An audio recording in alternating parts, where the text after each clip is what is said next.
Salve, galera! Mais um saque e resenha no ar. Fala, galera! Meu parceiro de sempre, Duzão. Fala, Pedrão. Rei da resenha. Que isso? Para o episódio de hoje, trouxemos aqui mais um especialista de quadras, mais um cara aqui que teve uma relevância gigantesca no tênis brasileiro, não só a nível aí de acompanhar diversos jogadores profissionais, Grand Slam, Fed Cup, Argentina, a gente já vai falar aí. O currículo é longo, né, Pedrão? Além de tudo, o cara teve aí o fardo, né? A grande responsabilidade do quê, Edu? É isso, o cara de todos os desafios, o mais desafiador é que ele foi técnico do Pedrão, técnico do Pedro Moreno, então assim, o cara tem que ter uma paciência, Pedrão. Senhoras e senhores, estamos aqui com o rei da paciência, né? O cara que me preparou para ir para fora, para jogar fora, ninguém mais, ninguém menos que Ricardo Coelho is in the house. Fala, Coelho. Bem-vindo, coach. Boa noite, né? Pedro, Edu, obrigado pelo convite aí. Um prazer estar com vocês aqui. Prazer é nosso. E um prazer ter treinado o Pedrão. Que isso, hein, cara? Que é isso? Prazer é nosso, Pedrão. Coach. A gente trouxe ele lá. aqui pra falar bem ou pra falar mal, velho. O que ele vai falar de você aí? Vamos descobrir. Eu acho que ao longo dos anos aí eu não dei muito trabalho, mas a gente vai descobrir. O problema é o seguinte, não vamos falar de mim hoje, entendeu? Não vamos falar de mim, vamos falar do coach, das experiências relevantes dele. Se quiser falar mal o coach, a gente fala lá fora. Talvez a gente puxe aqui. Vamos lá. Coelho, vamos lá, cara. Pergunta prática quando a gente tá começando. Primeiro, obrigado pela presença. Obrigado a Agradecemos vocês. bastante aí, cara. Acho que tem todo um histórico relevantíssimo, relevante demais no tênis. Acho que em várias vertentes, a gente vai falar sobre elas. A gente tava aqui escolhendo as pautas aqui, vendo sobre o que a gente pode falar e de fato tem muita coisa. Então, assim, cara, parabéns pela trajetória no tênis. Obrigado. E, cara, conta um pouco pra gente, por favor. Como que foi a sua chegada no tênis? Em que momento que você chegou no tênis na sua vida? Então, eu tinha 11 anos e jogava futebol. Boa. E na Associação dos Funcionários Públicos de São Bernardo. Você era bom, coach? Você era bom no Eu futebol? era goleiro, hein? Eu era goleiro. Isso quer dizer que não? Já começou aí o porquê que foi pro tênis, entendeu? E aí quando eu ia treinar, né, no futebol, e eu passava bem em duas quadras de tênis, que era bem na passagem para eu ir para o treino, né? Pô, eu gostava de ficar olhando ali o pessoal treinando e tal. Aí na época eu falei pro meu pai, pô, eu queria fazer umas aulinhas tal, começar a ter uma noção, né, fazer um outro esporte. Foi quando eu entrei na escolinha, eu tinha 11 anos ali, e comecei a fazer umas aulas. E aí até o professor falou, pô, meu, você tem jeito, você podia dar uma continuidade, de treinar mais algumas vezes. E aí foi quando eu falei pro meu pai que eu queria realmente focar um pouquinho mais no tênis do que o futebol. Mas eu fiquei ainda no futebol, né? Uhum. E aí foi indo, comecei a jogar um torneio depois. 11, mais ou menos 11, isso, do 11. Aí com 12 anos eu joguei acho que meu primeiro torneio, fui vice-campeão. Caramba. Boa. E daí eu falei, poxa, meu, acho que é isso que eu quero pra mim. Gostei. Eu gostei e quero isso pra mim. É um esporte individual, totalmente diferente do futebol, né? E eu falei, quero isso aqui pra mim. E eu comecei a jogar. E aí peguei o gosto, cara, entrou no sangue ali. E aí foi pra frente. E dali eu já fui jogando os torneios nacionais, né? Mais paulistas. E com 18 anos eu já era a primeira classe na Federação Paulista. Caramba. Foi Boa. muito rápido, Uhum. né? E infelizmente também, com 19 anos, eu comecei a jogar uns torneios profissionais chamados satélites, na época, que hoje são os Futures, né? E tive uma lesão muito séria no meu joelho, né? Então tá em casa, né? Opa. Então tá em casa. Aqui, cara, Então tá em 100% casa. de aproveitamento. 100% de joelho ferrado na mesa. E naquela época não tinha tanta, né, conhecimento nessa parte de medicina, né? E aí eu tive que realmente parar cedo, né? Eu fiz 3 cirurgias no joelho, tentei voltar, mas não deu. E aí eu comecei a sair um pouquinho do tênis, fui trabalhar com meu pai. E aí eu realmente vi que não era isso que eu queria para mim, né? Que eu queria realmente estar no meio do tênis, no meio do esporte. E aí eu comecei a auxiliar, dar umas aulas de tênis, né? Auxiliar o professor Miro nas aulas dele, nos treinamentos dele e aprendendo, né? O Miro foi meu treinador na época, foi treinador aqui do Edu também, né? Isso, do lá do São Pedro, Caetano acho que do Pedro Grande também Miro. foi, lá do São Caetano, né?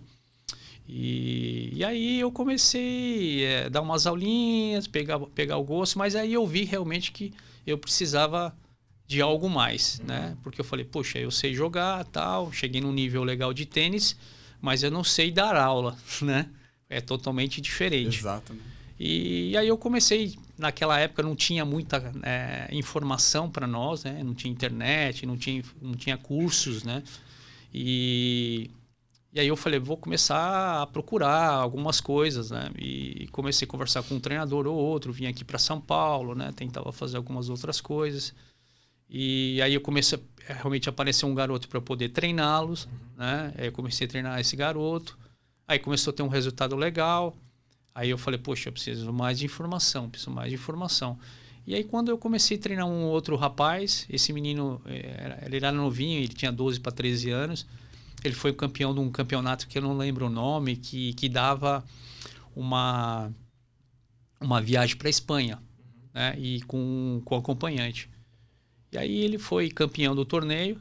Aí a mãe dele falou, poxa, eu quero que você vá com ele, né? E nessa aí eu já fiz um contato com o pessoal lá da academia do Sérgio Bruguera, era na Espanha mesmo, sim, lá em Barcelona. E aí eu levei ele para lá, fiquei 15 dias com ele lá. E ali eu fiz um curso para coach, né? Foi meu primeiro curso mesmo para treinador. Então você começou a se destoar.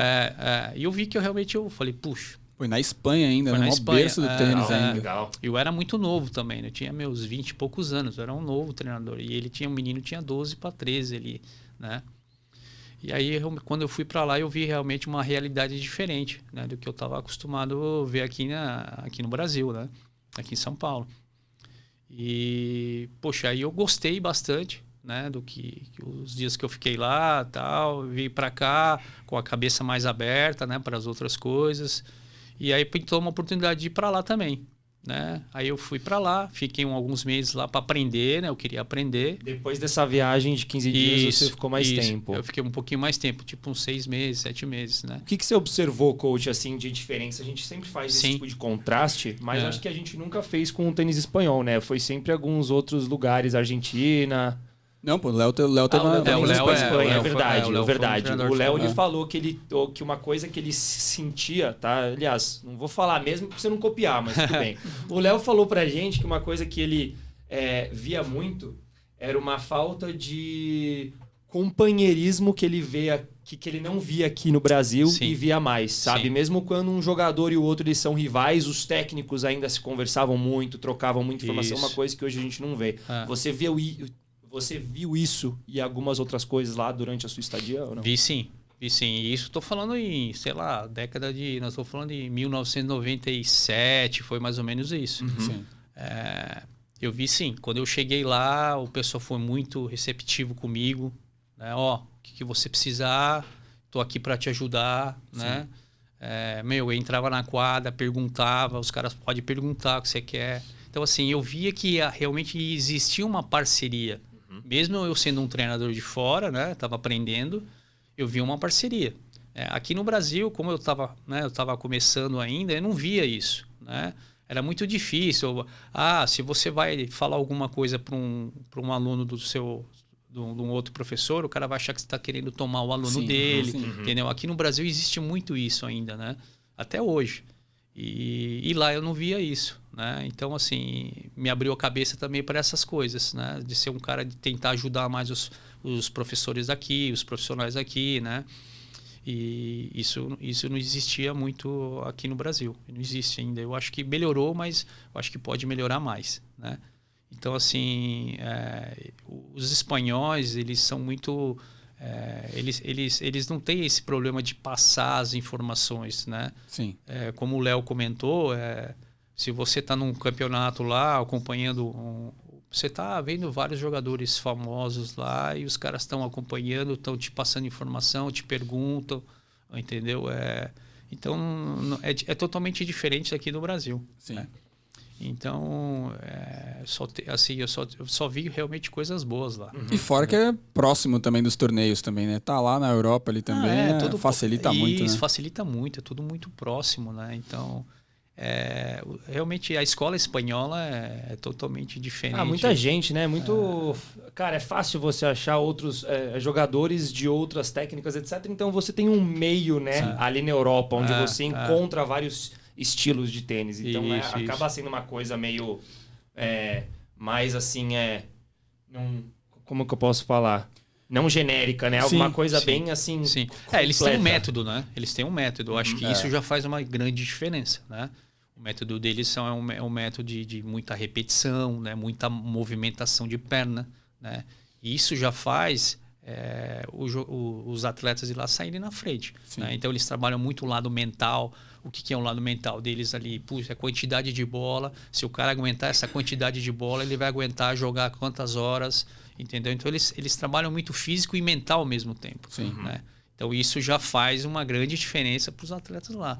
E isso aqui eu acho que é uma metodologia brasileira, a gente não tem ainda, né? Cada um trabalha muito do seu estilo, do seu jeito. Né? Se você for pegar, tem muito cara com um perfil parecido ali, né? Desse ponto de aguerrido ali. Isso. Pega os principais nomes ali, a gente fala de Nadal, pô, o cara... O exemplo de monstro, assim, o cara mental, corre demais. Ferrer também, é cara, físico absurdo. Aí pega Ferreiro também, mesmo, cara, tem diversos espanhóis que eles seguem segue o mesmo padrão. Aí o Alcaraz agora também, então vem renovando há muito tempo ali desse estilo. E não sei se, minha visão, você viu lá que é algo muito mais focado no saibro? Ou não?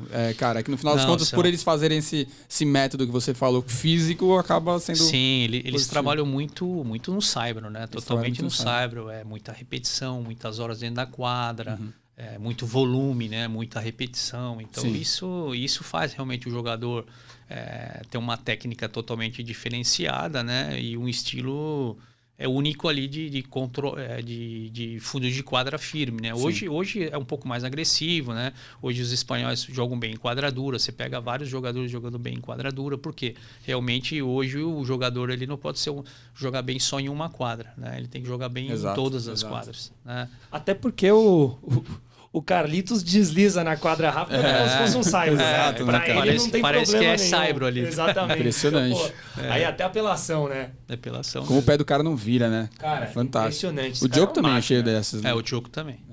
Bizarro. Uma máquina. Enfim, aí, cara, Espanha, desculpa te cortar, coach, manda ver. Então, aí eu voltei. Quando eu voltei, eu já tive umas oportunidades de trabalhar com alguns juvenis, né? E aí eu comecei a trabalhar com o José Carlos Pinto Júnior, que é um menino que foi número 1 do Brasil, né? Eu trabalhei com ele há algum tempo, depois ele parou de treinar comigo, aí voltou quando ele já estava em transição juvenil profissional, fez o primeiro ponto comigo, né? Depois aí ele foi jogar tênis universitário e está até hoje nos Estados Unidos, há muitos anos já. E aí começou a aparecer as oportunidades. Foi quando apareceu também a Carla Tiene. A Carlinha estava saindo ali do juvenil profissional, ela já tinha um ranking de profissional 900 e alguma coisa. Sim. E estava vindo de uma lesão do ombro. Ela tinha feito uma cirurgia, né? E tinha ficado parada um bom tempo. E aí o namorado dela na época veio me contactar para a gente poder fazer um trabalho junto. E a gente começou a fazer um trabalho junto, né? E assim, poucos meses a gente teve uma afinidade legal ali de trabalho. E em poucos meses ela começou a ter bons resultados. E em 1 ano e meio ela já era 200 do mundo. Ela bateu um do Brasil, não bateu não? Foi número 1 do Brasil profissional. Fantástico, comigo ali. Aí ela teve até o wildcard para ir no Brasil Open, quando tinha o Brasil Open feminino, que era no Sauípe, né?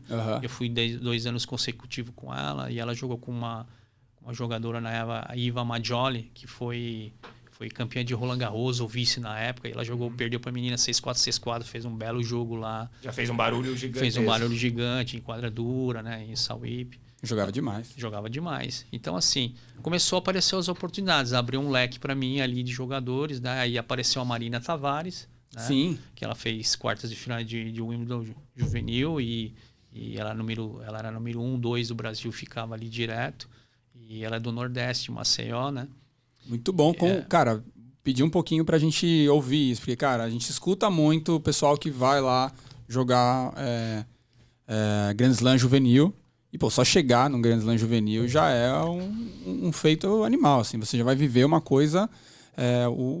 pouquíssimas pessoas têm essa oportunidade. Exatamente. E chegar lá e, putz, já passar o quali, beleza, já é insano.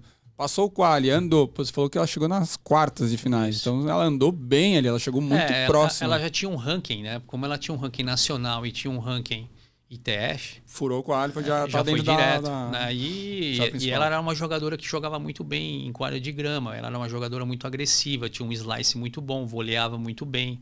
Né? Ela tinha uma variação de saque muito bom. Sim. Argentina? Não, ela era brasileira. Brasileira, desculpa. Argentina e isso eu acho que ajudou muito ela a andar para frente.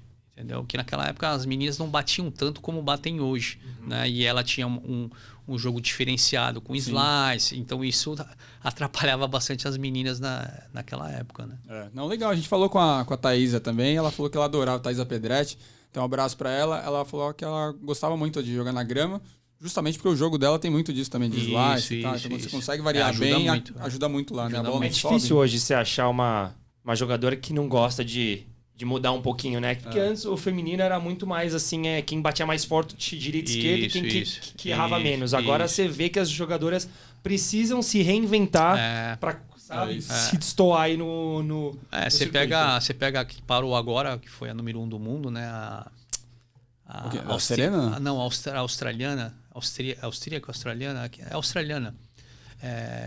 Bart.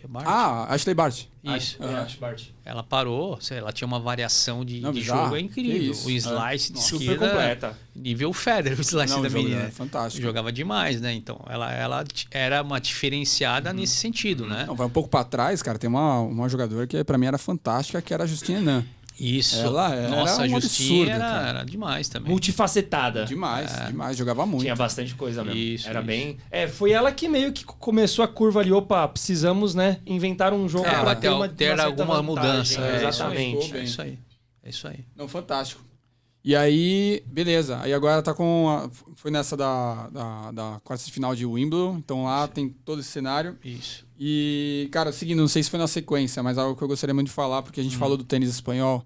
E eu queria ver a sua experiência na Argentina. Que lá também a gente tem muita coisa curiosa.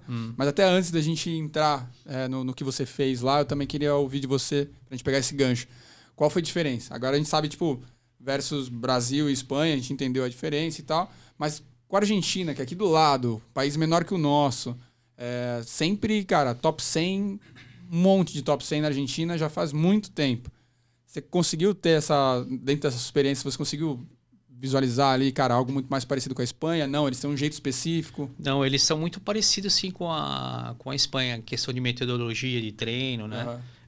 Uma coisa assim que eu acho bacana deles, né, que eles são também muito unidos, né? É igual, né, a Espanha, o pessoal troca ideia entre eles, os técnicos. Na Argentina, a mesma coisa. Pré-temporada, todo mundo faz junto. Todo mundo faz junto. Por exemplo, o Gáudio e o Cora, eles não se falam. Sim. Só que eles treinavam junto.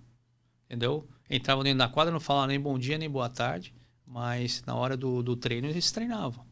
Tinha ali um respeito mútuo, né? Isso, eles meio que sabiam que vai ajudar os dois ali. Coisas que eu ouvia. Eu não tive certo, né? Maturidade do atleta. Falar, porque um sabia que era importante pro outro.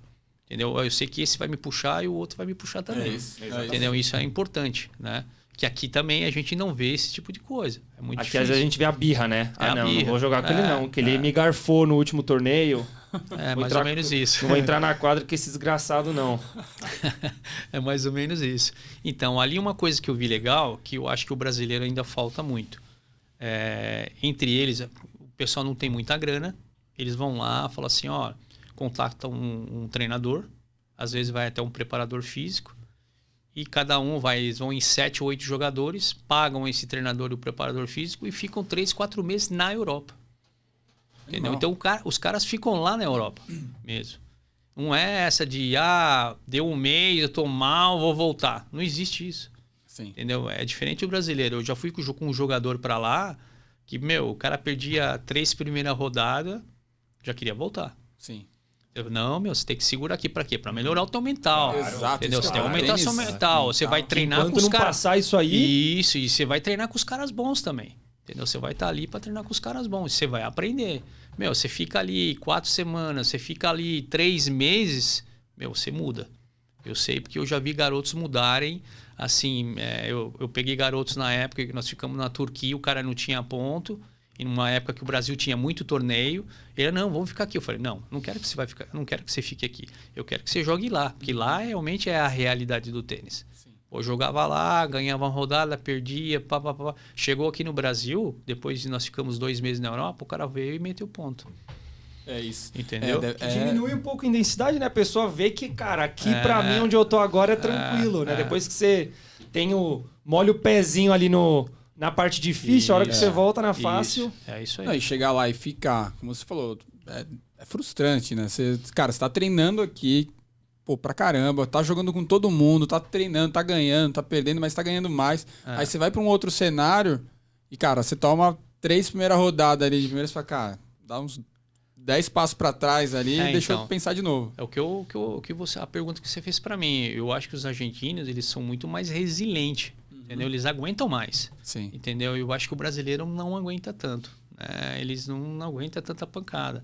Assim, eu acho que a gente tem bom material humano, só que falta realmente ter resiliência, de ficar, entendeu? E você acha, você deu um bom exemplo de que eles vão pra Europa, eles que racham ali, né? Tipo, para ir todo mundo junto e tal. Mas você enxerga que lá também tem mais patrocínio por ser algo mais conhecido? Não. Não? É a mesma coisa. Então, você acha mesma coisa. Eu acho que a diferença mesmo é a entrega deles. Pô, animal. Fantástico isso aí. A entrega deles. E eu acho que também a maturidade já desde cedo de treinar sério. Né, que aqui é muito difícil. Já cresce numa bolha que tem muito jogador, né? Eles crescem no meio ali de meio que tem muita gente, eles sabem que vai ser disputado. E a cultura também, né? Eles são uma cultura também diferente, né? A nossa é muito futebolística, como também são, mas a nossa é muito mimimi, entendeu?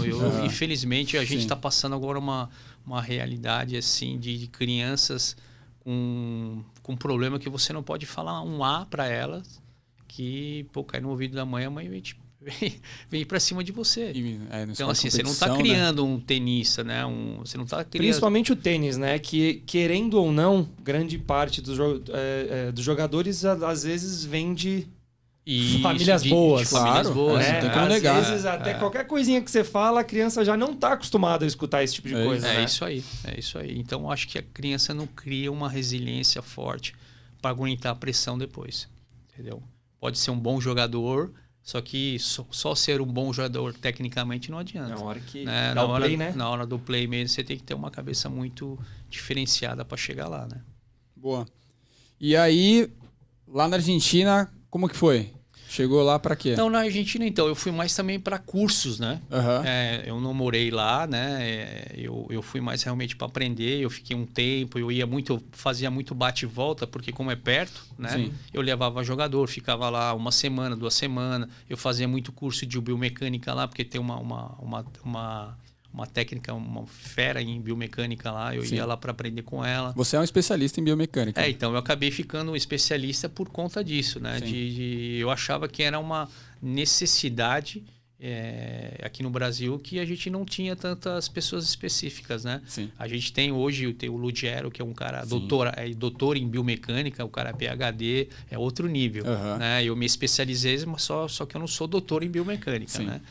E é um cara também referência minha, que eu aprendi muito com ele, faço curso com ele, né? Troco muitas ideias com ele ainda.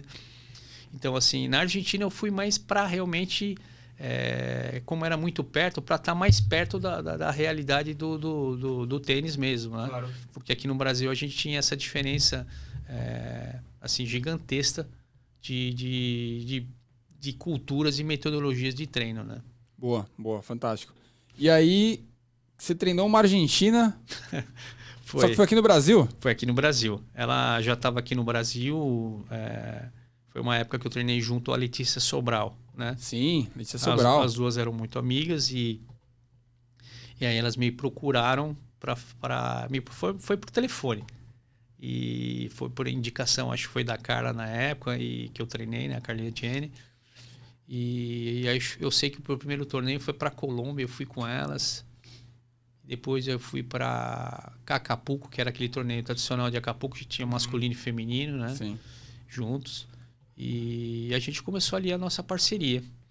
E ela chegou a 150 do mundo, Sim. Quase top 100 de dupla, foi acho que 101 ou 102, se eu não me engano. Fantástico. Junto com a Letícia. A Letícia é uma excelente jogadora de dupla, né? E Pô, daí- Letícia, estamos falando com ela, hein? Daqui a pouquinho. a Lê é uma... Daqui a pouquinho tá por aqui. Isso, vai que é uma grande... Beijão pra Letícia. Tem um belo conhecimento. E aí daí a Maria, comecei a fazer um trabalho com ela legal, ela começou a ter uns resultados bacanas. Maria também. Argeri, né? Maria Argeri. Falou sobre o nome dela. Isso. E na época ela foi chamada para Fed Cup, Isso. né? Ela tava tendo uns Brasileiro. resultados bons. E não, aí ela foi. Aí na época ela viu que podia parece levar treinadores, ela falou com o capitão da Davis e o capitão falou: manda o seu treinador para cá. Imagina eu, brasileiro, junto com os argentinos, No né? meio dos argentinos. No meio dos argentinos, meio fora, né? Fora do lugar ali, tá meio perdido. Mas foi legal, foi uma experiência também para mim muito grande. O capitão foi um cara que ficou do meu lado ali, né? Me ajudou bastante também. Jogou contra o Brasil, não jogou, não? Jogamos contra o Brasil, se eu não me engano, na final ou semifinal. Olha lá. Eu acho que foi semifinal.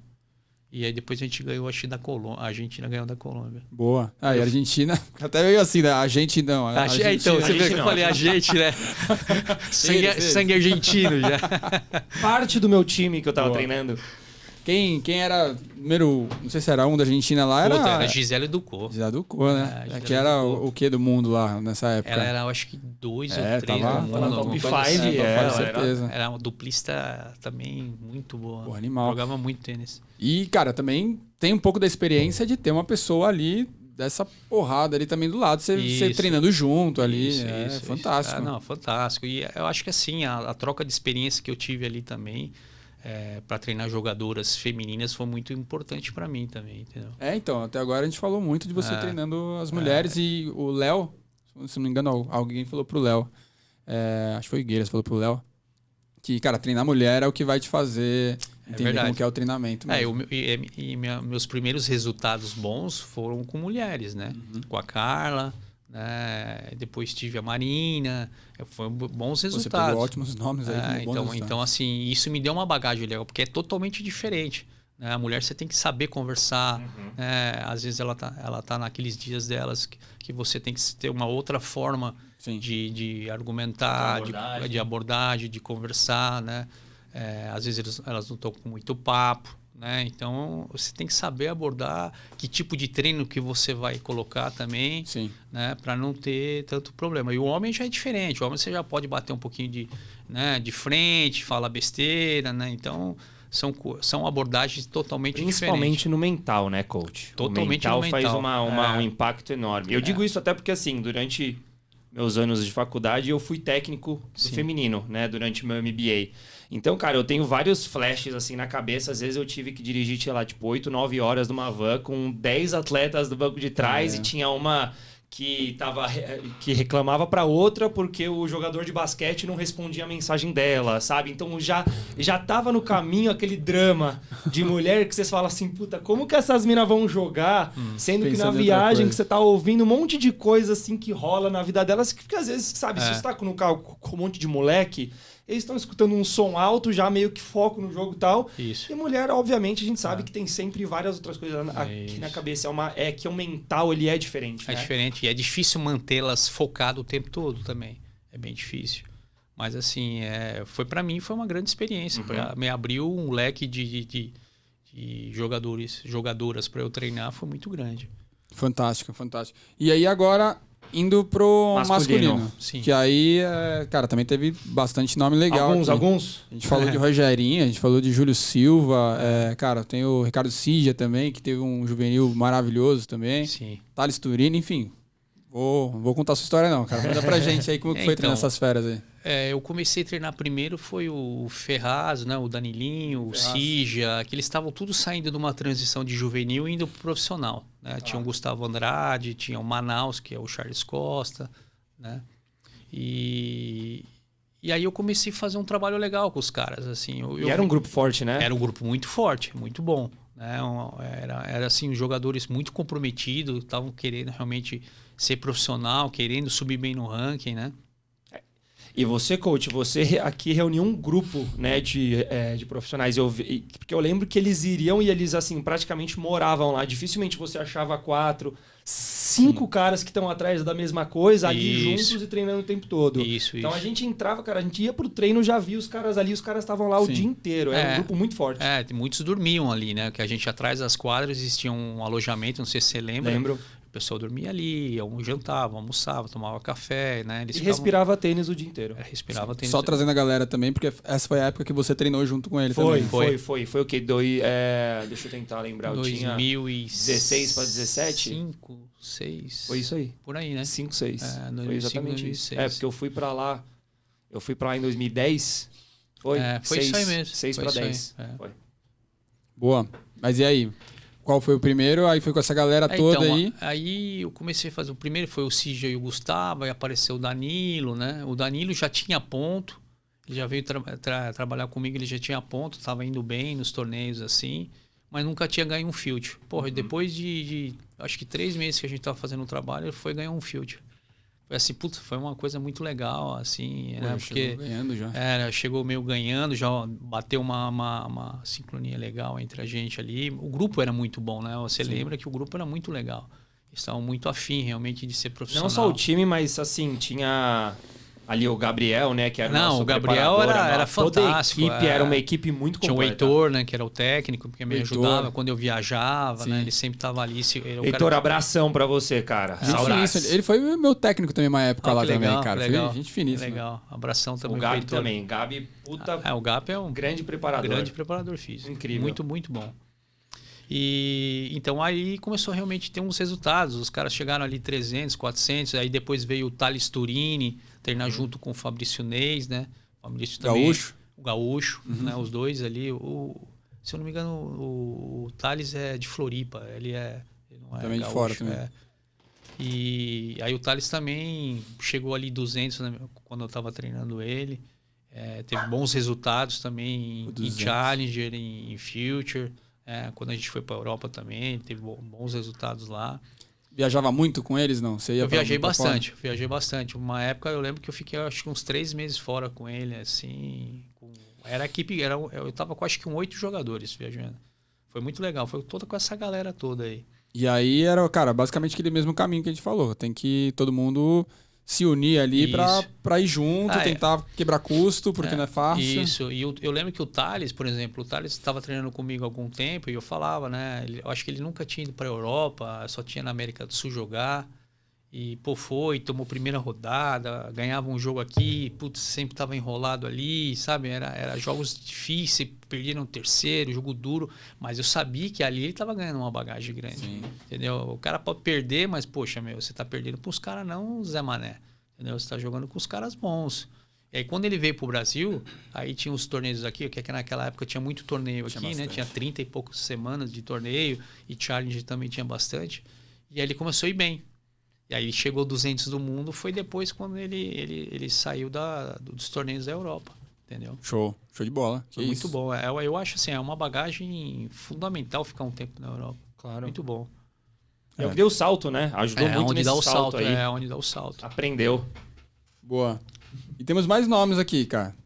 Porque nome o Rogerinho grande, aqui, pra mim é um nome. Então, antes do Rogerinho, eu não sei se tinha o Felipe Soares. Felipe Soares também. Um menino de Santos, que ele treinava com o Índio, um treinador amigão meu lá de Santos, e o Índio falou, poxa, se você pudesse dar uma olhada nele, que eu não tenho muita gente aqui para ele treinar. Ele tá num outro patamar já e tal. Aí foi quando eu olhei treinando, jogando, gostei muito dele. Eu falei, não, aqui tem lugar para ele sim, né? Aí ele veio treinar comigo, ficamos um tempo, já começou a ter bons resultados já, e chegando aí, se eu não me engano, ele chegou, o melhor ranking dele foi 400 e alguma coisa, porque depois ele já foi para a universidade, né? Eu treinei ele, acho que quase 2 anos, foi uma coisa assim. Então, mas teve bons resultados. Eu lembro que ele teve um resultado muito bom em Santos, que eu acho que ali foi um diferencial. Ele estava jogando com um cara 200 do mundo e, ali se ele ganhasse ia mudar toda a história, entendeu? E ele perdeu pro cara terceiro set, ele teve 3 match point e não ganhou do cara. E o cara era 200 do mundo. E ele era 300 e tralalá. Ele ganhou o wildcard porque lá da cidade dele, porque ele estava tendo bons resultados, a promotora deu o wildcard para ele, né? Um convite. Convite, né? Então, se ele ganhasse ali, para mim, eu acho que ele podia ter um diferencial. Só porque aí já tinha faculdade em cima dele e tal, aí o pai achou melhor ele... Ele mesmo já ranqueado, já tinha bastante universidade abordando ele. Tinha muito. Eu lembro que na Colômbia eu tava... E ele tinha optado isso, coach? Ou foi uma decisão que vocês esperaram vir pra ter? Ou ele já tinha isso na cabeça? Não, eu quero ir para os Estados Unidos jogar universitário. Não, ele queria ser jogador profissional. Ele sempre falava isso para mim, né? Só que aí também vai abrindo um leque de opções, né? De grana, né? O pai falou, apareceu uma oportunidade nos Estados Unidos e tal, o pessoal tá conversando comigo. Eu lembro que na Colômbia ele foi bem lá e eu vi 2 treinadores de faculdade chegando nele. Uhum. Entendeu? Conversou, ele comentou comigo e tal, o cara pegou meu telefone. E realmente nesses torneios grandes, né? O pessoal fica em cima. Então, que a abordagem é física lá, né? Acabou o jogo, o cara tá em cima. Entendeu? 17, 18 anos, o cara vê que um menino joga bem, já tem um nível legal, os caras vão em cima. Entendeu? E aí apareceu essa oportunidade para ele, né? Eu acho que ele poderia ficar um pouco mais tempo, que eu acho que ele poderia ter ido mais longe. Entendeu? Porque tinha um ranking na época, era um ranking depois do 18, era 19 a 21. Poxa, ele estava entre os 60 do mundo. Ele tinha um ranking totalmente... tinha o Clesar na época, já estava entre os primeiros. Tinha vários jogadores de nome, não vou lembrar os nomes, que foram bons jogadores aí profissionais, que os caras estavam entre os melhores. Entendeu? E ele tinha uma bagagem muito grande de poder chegar lá. Mas aí foi uma escolha, né? Que existe aqui as duas opções, né? A pessoa pode falar assim, não, vou optar por... ter um diploma tal e depois eu sigo, né? E foi o meu objetivo era esse. Eu falei assim, eu sei que eu não sou bom a nível de chegar assim um top 100 do mundo 200, etc. Então eu quero aqui um diploma antes de começar a jogar. E aí uma vez eu lembro até que eu fiz uma busca, eu fui a fundo assim e tentei olhar quais foram os atletas que atuaram que foram bem ranqueados, né? Sim. Que foram pro college. E cara, a gente tem pouquíssimos que realmente duraram os 4 anos de college e entraram no circuito depois, mais tarde, né? Porque você acaba entrando com tudo, mergulhando com 24, 25, o que os outros já estavam com 17, 18, etc. Então você tem que fazer essa opção. E aí eu lembro, cara, que eu acho que, se eu não me engano, a gente tem o Blake, que foi um puta jogador que fez universitário. Isso. E o outro mais recente aqui, que também chegou a nível de Grand Slam, etc., foi esqueci o nome dele agora, da África do Sul. Kevin Anderson. Kevin Anderson, é verdade. Também fez um puta, sabe, uma carreira muito boa universitária e aí foi depois pro profissional. Mas é muito difícil. Se não me engano, acho que ele foi um dos melhores jogadores da NCAA e o cara tá aí. Se não me engano, Steve Johnson. Ele jogou também? Que acho que foi um dos melhores, cara. Acho que ele jogou pra caramba. E a gente tem agora tava até ouvindo o nome dele aqui agora, o Brandon Shelton, que é um canhotinho, que ele jogou agora nos Estados Unidos lá, ele ganhou um wildcard e ele foi bem pra caramba e acho que ele abandonou agora a faculdade no final pra jogar. E acho que eles estavam pra ganhar Nationals, tal, o negócio tava bizarro ali com ele jogando muito. Só que ele começou a jogar demais aqui no profissional, passou quali, foi no main draw ali na chave principal e, cara, ele ganhou o jogo, ganhou os 3 jogos e jogou Grand Slam já, então o cara já mudou o patamar. Agora difícil de ver, mas acontece. Né? Não, acontece. São poucos, mas acontece. É isso. Acontece. Não, porque é fantástico. A própria Luísa, se não me engano, também jogou. A Luísa Stefani jogou também. A Luísa também. Então é isso. Pedrão também. Né, Pedrão? Voltei e machuquei o joelho. Tô aqui só agora. Não, muito bom. Mas aí continuando. Aí veio o Rogerinho, né? Sim. No meio, quando eu tava com esses caras todos treinando, e aí primeiro veio o Júlio Silva. A gente começou a fazer um trabalho e em seguida o Rogerinho, acho que estava sem equipe, sem treinador, e aí o Júlio chamou e aí ele começou a treinar junto, né? E ele começou a ter uns bons resultados. Eu peguei o Rogerinho, acho que ele era 300 alguma coisa, 370, alguma coisa assim, e aí chegou a 180. Sim. O Júlio também chegou ali 170, 160. Depois veio junto o Simoni, né? O Simoni já estava meio parando de jogar, né? E aí na época a gente tinha falado em jogar mais dupla, ele estava priorizando um pouco na dupla, estava tendo alguns resultados bons, né? Show. Animal, né? Que aí começa a ter aquele cenário que a gente vê hoje, cara, com mais costume, né? Pô, jogadores focados na dupla e tal. Tudo bem que aí você tá falando que foi mais pro final ali mais e tal. Final da carreira dele. Mas é um cara que sempre teve... Aí eu treinei ele pouco tempo, um ano e pouquinho, aí em seguida ele já estava parando já, né? E aí com o Rogério eu fiquei um bom tempo, com o Júlio, né? Eu acho que do total aí foram 2 ou 3 anos. Eu lembro que o Rogério eu fiquei um tempo, depois ele saiu, ele foi treinar com o Larry, ficou um tempo com o Larry. Aí quando ele estava com o Larry, ele me chamou para fazer algumas viagens com ele, algum acompanhamento. Aí eu fiz alguns torneios com ele e aí foi bom. Assim, foi uma experiência legal. É um salto grande, né? De 300 para 100 em 2 anos. 180, foi legal. Porque, é um baita nome, né? O Rogerinho. Não, e ele é um cara super trabalhador, ele, o Júlio. O né? Júlio então, também. O que sempre faltou para eles foi questão financeira de poder jogar mais torneios, né? Exato. Porque eu lembro que a gente ia viajar, né? E sempre era assim, né? Vamos comer em lugar mais barato. Tudo controlado, ser, né? Não tinha nada. Dormia em hotel simples. Só quando ia em Grand Slam, que a gente tinha um quarto melhor, né? Tinha motorista. Uma parte paga já. né? Tinha almoço, que o evento dava almoço pra gente. Então, era totalmente diferente. Mas é uma mão na roda, né? Quando você vai numa viagem, algum tipo de torneio que tem esse tipo de coisa, você já fala assim, puta, menos uma coisa pra me preocupar, né? Pra se preocupar, não, entendeu? E assim, chegando no Big Stage também. Tá chegando em Grand Slam ali. Então também o jogo, também pra chegar lá... Não, é outra coisa, é outro nível, né? Mas assim, a gente sempre se controlando financeiramente, né? Então... e os caras têm que comer bem, não pode comer mal, né? Tem que... É complicado, né? Se pensar isso. Você olha assim um tenista e fala, cara, os caras devem estar entre, sei lá, os 20 melhores do Brasil. Talvez entre os 10 ou até entre os 5. Com certeza, e a Grand pessoa Slam, precisa ficar se preocupando em, sabe, se desprender do que ela vai jantar. Se ela, pô... Aí pega a diferença, cara, pega a diferença. Na época a gente teve uma ajuda da academia lá da Top Spin na época, né? O dono ali ajudava a gente e ajudou um pouco o Júlio, ajudou o Rogério. Então...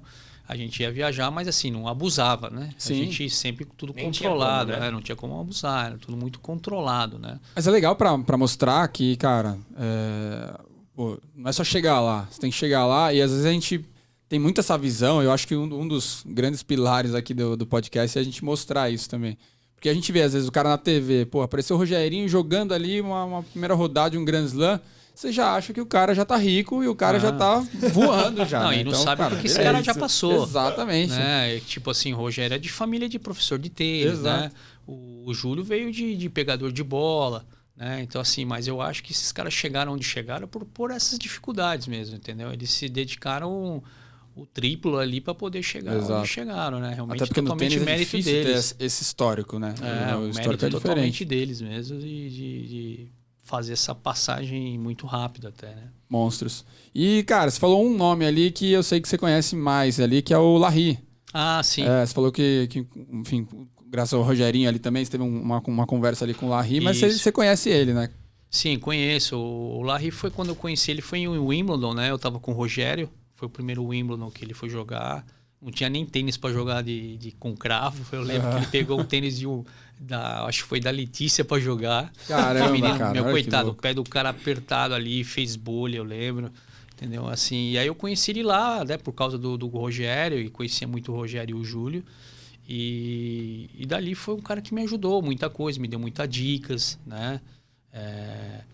Me ajudou em várias coisas realmente técnicas, psicológicas ali. Diferenciadão, né? Mesmo? Eu acho um cara diferenciado. Ele, naquela época ele treinava a Tamira, né? Pavesky, né? Pavesky. Uhum. E... Que foi também top também, né? Ele treinou ela, acho que ela era 300 e pouco, e ela foi 30 do mundo, entendeu? Fantástico. E assim, foi um cara que me ensinou muita coisa, né? Ele foi um cara que abriu assim as portas em muitas coisas para nos ajudar. Eu tive na academia dele, eu tive fazendo curso com ele lá. Agora, há pouco tempo antes da pandemia, ele veio para cá, ele ficou lá na Hebraica, onde eu tô, né? Hoje ele deu uma clínica lá pro pessoal, né? Porque hoje o Larry mora nos Estados Unidos, né? E trabalha numa escola lá, né? Sim. E na época veio o pessoal dele lá e deu palestra para os pais aqui para mim, né? Com as crianças, deu uma clínica, então foi super legal. Entendeu? Assim, eu sempre tenho contato com ele. Agora mesmo, há pouco tempo atrás, eu fiz 30 anos aí de carreira. Foi um cara que gravou um vídeo para mim, sabe? Boa, agradecendo. Foi super legal, foi super emocionante, assim. Eu tenho um grande carinho por ele. Não, é muito bom. Quando você pega uns caras que são lendas, assim, o cara... Ensina, é humilde, né? aprende, exato. porra. É muito bom porque a gente vê no meio, e cara, a gente tá vendo isso. A gente vê no meio, tem um ego muito grande dentro do tênis. Quando você vê um cara desse tamanho, o cara é humilde, dá vontade de falar assim, ô, tênis, de modo geral, vamos olhar pra isso. Vamos todo mundo ser assim, Não, sabe? e que o é cara melhor. que fez número 1 no mundo, né, cara? Cedo. Não é qualquer um, né, meu? O cara é fantástico. Só o Guga. Só ele. o único número 1 brasileiro. O famoso cavalo que ele fala. É o cavalo. Monstro demais. E, cara, show de bola. Agora, olhando aqui já no seu cenário atual, Hebraica, você ali como head coach ali dos caras, como que é chegar, pegar todo esse cenário e agora entrar no momento que eu imagino que para você seja um pouquinho mais diferente. Não é mais ali, cara, você na quadra, você tem que cuidar de um backstage do tênis ali também pro clube. Como funciona representando a imagem de um clube, né? Exato, porque ele aqui é a estrutura de tênis de um clube, Exato. que não é qualquer clube, né? Exato, é um puta gigante. clube de São Paulo, Sim. que aí tá nas mãos do coach. Então, em 2015 eu entrei lá no clube, mas eu entrei como treinador, né, para cuidar do competitivo lá do clube. E daí começou a surgir os meninos jogando bem, né? Começou a surgir alguns garotos jogando legal e a escolinha começou a funcionar bacana. E depois de um tempo saiu um funcionário, saiu um outro e aí foi aparecendo algumas oportunidades para mim para crescer na empresa, né? E aí o ano passado eu me tornei head coach lá e aí mudou um pouco o meu cenário, né? Porque meu cenário era totalmente quadra, né? Eu fico ainda na quadra, mas é diferente, não fico dando treino, né? Eu fico rodando as quadras, né? Olhando, orientando os professores, né? Cuidando dessa parte estrutural toda de treinar os professores, né? A gente hoje tem uma metodologia, então a gente está usando essa metodologia, então tem que estar o tempo todo ali com os professores conversando, né? Então hoje eu cuido de uma escolinha de 260 e poucas crianças. Que demais, cara. E a saudade, coach, de esvaziar o carrinho, depois recolher bola? Vou falar, é diferente. É diferente.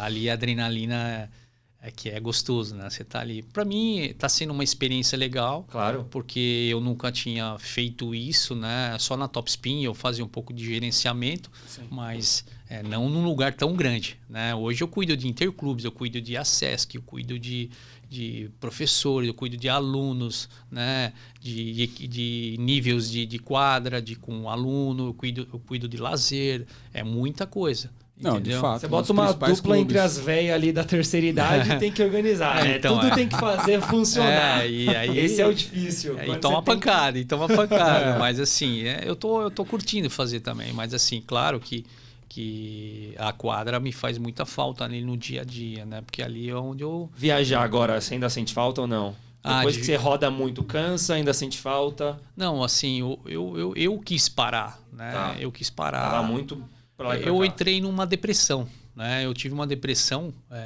com esses negócios de viagens e tal. Sim. E que me pegou um pouco. Claro. Me fez, aí eu tive que dar uma afastada. Aí, claro, entrou o clube também na jogada na época e tal. E aí eu falei, não, agora é a hora de eu parar. Né? De eu dar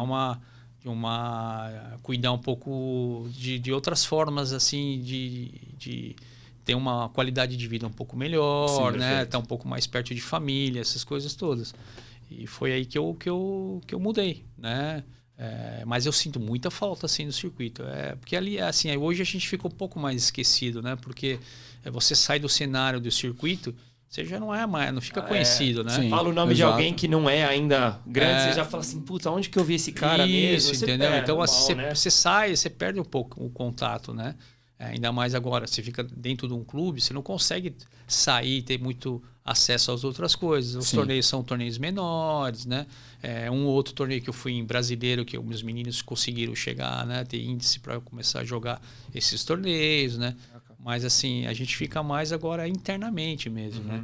Mas, assim, é uma coisa que eu tô curtindo, uma coisa nova e, poxa, tô super feliz. E tem uma galerinha boa lá que tá saindo, que tá se estourando, tem. Então, eu tenho, assim, 3, 4 garotos nível 16, 17 anos que estão jogando bem, né? Mas eles competem pouco, não competem muito, né? Eles estão mais nessa área igual a sua aí, foram pro tênis universitário, né? Eles estão querendo ir. E tem uma galerinha nova, né? Ali eu tenho em torno de uns 7, 8 crianças, assim, jogando um nível de tênis de 11, 12 anos bacana, entendeu? E tava como antes de você entrar? Você lembra? Assim, era alguma coisa um pouco mais já bem estruturada ou foi necessário aí pro coach estruturar bastante? Não, foi necessário mexer em muitas coisas, né? Não existia uma metodologia, aí você teve que colocar metodologia, né? Escrever a metodologia.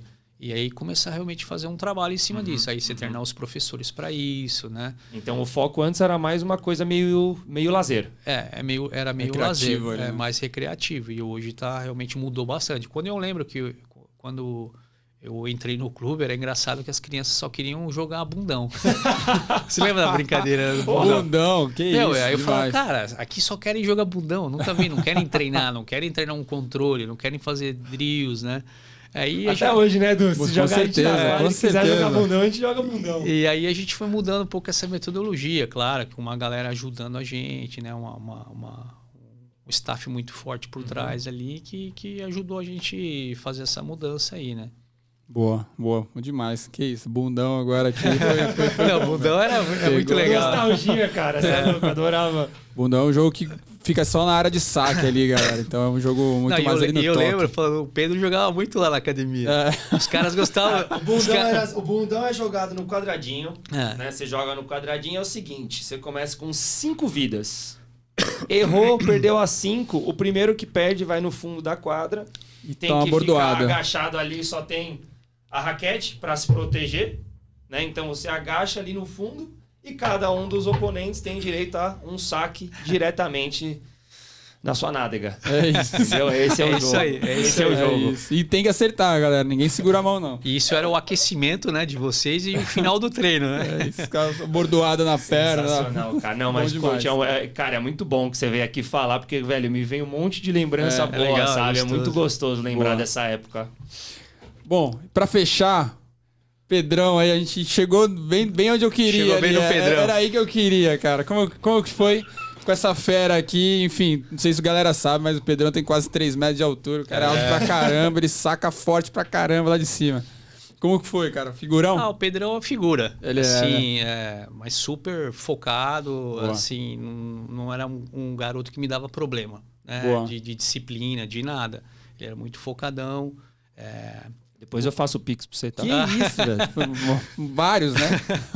Assim, né, o que você comentou, ele sacava muito bem, tinha uma direita muito boa, né? Sim. Então eu lembro que a gente foi trabalhando à esquerda, que era uma coisa que ele precisava melhorar bastante. Uma coisa que eu lembro até hoje, coach, foi o fato assim que eu comecei a jogar meio tarde, né? Eu comecei a fazer aula, etc. Eu tava aí na faixa de 12 para 13, etc, né? Comecei a ir sério e jogar tipo... O que era? Cara, era ABC, né? Isso, a Liga ABC. Era Liga ABC. Daí acho que eu fui pro Paulista com uns 15, 16. Isso. Foi quando eu fui lá, principiante, quinta, quarta. Quando eu fui treinar no Topspin, eu lembro até hoje que você ficou me vendo jogar uns 3 dias. E aí ele me chamou para um canto assim e falou, Pedro, já sei que seu objetivo aqui é o Estados Unidos, né? E jogar fora. A sua sorte é que você tem bastante do tênis universitário. Sim, que é o quê? O saque, o voleio e direita. Isso. O lado ruim é que você não é muito consistente. E a gente não tem muito tempo para te deixar consistente. Então, a sua sorte é que você vai para os Estados Unidos e lá os pontos 5, 6 pontos, acabou. Então ela falou assim, então vamos botar o foco aqui. Isso. E foi ótimo. Milagre operado. Eu percebi que falei, bom, trocar 30 bolas não vou conseguir, então vamos sacar. Cara, trabalha muito voleios, né? Uma coisa que se usa muito lá nos Estados Unidos. Mas faz muito isso. E nenhum isso. coach nunca me falou isso, sabia? Falou, olha, Pedro, você começou muito tarde, você não é a cara mais consistente. E realmente eu não sou, eu nunca fui. Sim, sabe? sim. Que eu comecei tarde. Perfil, então, assim, né? o fato de ter o coach aqui me me ajudando a abrir os olhos exatamente qual que é o estilo de jogo que eu tinha e o estilo de jogo que eu queria ter é o diferencial de quando você procura um bom técnico que consegue detectar isso. Porque assim, às vezes o que acontece, né? Você tem um estilo de jogo, vai falar, não, eu vou pôr o Pedro ser consistente, mas não é a característica Exato. dele. Então não adianta. Claro, eu acho que é importante você ser um pouco consistente, né? Para você colocar um pouco mais em jogo quando precisar, mas você sempre vai buscar a sua característica. Sim. Você nunca vai ficar lá trocando bola, que o jogo teu não é esse aí. Eu tive um técnico no Paulista antes de começar com você, que eu lembro que num jogo eu fiquei muito triste, porque realmente eu não conseguia trocar bola, sabe? Sim. Inclusive eu lembro até hoje que eu já perdi pro Bogo, que o Bogo, cara, é insuportável jogar com o Bogo. Henrique Bogo. Henrique Bogo. Que ele era mais novo, porque assim, ele foi treinado pra trocar bola. Pra não errar nunca. Trocar bola. E eu lembro que eu tava jogando contra ele, eu acho que era Liga BC, nem era Paulista ainda. Joguei com o Bogo, a gente devia ser os dois, assim, 12 anos, ele devia ter 11, eu devia ter 12. E aí meu técnico que tava assistindo falou assim, eu quero que você entre na quadra e troca 30 bolas com esse cara. Não conseguia. Não é tua conseguia jogar. Coloca outro, cara. então. Não era sua característica. Não é possível. O cara, ok. Se você fala pro Bogo, troca 60, ele troca. É isso. Totalmente. Boa. Coelhão, muitíssimo obrigado. Obrigado Acho vocês que aí. chegamos finalmente aqui. Foi uma conversa, cara, sensacional. Muita coisa boa. Obrigado vocês. Muito legal ter essa interação de vocês aqui. Acho que, cara, isso aí pra gente aqui que tá ouvindo também tem um pouquinho do que é o Pedrão também ali. É legal trazer pessoas que, cara, tem conhecimento ali. A gente também se conhece, então tava no meio, trabalhou com um monte de gente fera ali. É isso, nossa ideia é dar visão pra essas pessoas raras do tênis aí que estão há tanto tempo na quadra ali, tem tanta coisa pra falar pra gente. É isso, obrigadão. Obrigado Coach, vocês, vou deixar você mandar um abraço pro pessoal, só queria também agradecer, tá? Boa. Foi, cara, um prazer enorme te receber, não via você aí há um tantos tempão, anos, verdade. sabe? Então, um carinho enorme, brigadão de verdade. Obrigado, coach. meu amigo, que isso. Tamo Um junto. prazer. Pode passar o recado aí pro pessoal, mandar um abraço pra quem você precisa. Momento jabá também, cara. Faz o seu aí. Por favor. Primeiramente, eu queria agradecer vocês e parabéns pelo trabalho que vocês estão fazendo. Eu acho que o tênis necessita de pessoas como vocês para estar realmente passando informação realmente com conteúdo. Né? Obrigado. Que isso. Valeu, coach. Outra coisa é o pessoal que quer me contactar para alguma coisa, algum Quer treino. deixar seu Insta pro pessoal? Isso, eu posso até deixar, então, contactar para algum trabalho aí de biomecânica, fazer algum trabalho de realmente aula de tênis, né? Uma clínica de tênis, eu estou aí disponível para vocês aí. Meu Instagram é Ricardo Acoelho Tênis Pro. Boa. A gente deixa na descrição do vídeo também aí pro pessoal. É isso. E é isso aí. Fechadíssimo. É só agradecer.